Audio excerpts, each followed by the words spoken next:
Yung pakakot ang over na lang tayo. Dito lang tayo sa Pulilan. Lang Tokwa. Hindi ko alam. May naka-schedule pala tayo. Buti na lang maaga pa rin tayo nagising. Kaya yan. Nakakita lang natin. Nag-message kanina sa atin. Yung hindi ko na-book. Hindi ko na i-calendar. Yun. Sa mga tropa natin dyan. Pakakot pasakay. Chat lang kayo sa akin. Salamat. Yun, ngayon nga meron tayong pahakot dyan sa Lungos, Pulilan to Katulinan, Baliwag. Hindi ko alam talaga na may schedule pala ako ng hakot yun. Kasi parang hindi naman nag-confirm. Pero nagsabi pala ng date. Kasi pag ganun, pag hindi naman nagko-confirm sa akin, hindi nag-update. Hindi ko kina-calendar. Yun nga. Biglang nag-message sa akin ng umaga. 10 ang usapan namin. Pero inagahan na rin namin. At kahit pa paano nairaos naman natin ang pagdi-deliver, pag-pick up at pag-deliver. Kaso nga lang ayun nga, may hangover tayo. At isang mabilis lang yan na biyahe doon sa papunta natin sa Katulinan. At siyempre maraming salamat sa mga client natin. At sa mga nakainuman natin, si pare ka na nakainuman natin kagabi. Madalang lang yan, minsan lang yan.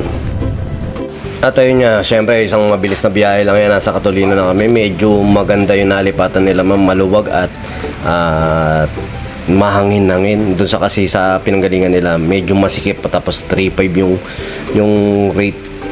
Syempre lahat naman yan, lahat ng hinahakutan natin, nakakakwentuhan natin minsan na syempre naghahanap din sila ng komportableng bahay. At yung pangarap din nila yan na magkaroon ng sariling bahay.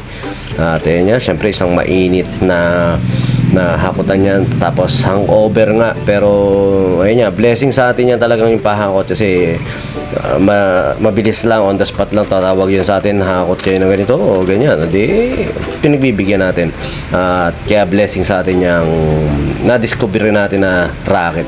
Yung pahakot pa sa akin. Hindi naman to dati active, pero ngayon biglang dumami yung naging client natin, nag-i-inquire sa atin. Kaya ngayon maraming salamat sa mga nag-i-inquire sa pahakot pasakay. At syempre sa mga tropa natin dyan na nag-apartment, PM lang kayo sa amin pag kailangan nyo ng sasakyan. At sa mga gustong kainuman dyan, PM nyo lang din ako. Hindi, joke lang.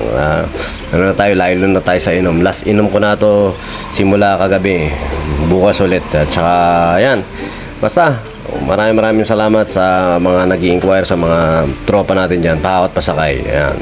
Tsaka syempre palike yung page, pa-comment na lang, Pahakot Pasakay. Comment nyo lang, Pahakot Pasakay, sa mga nakakapanood ng video natin. Maraming salamat.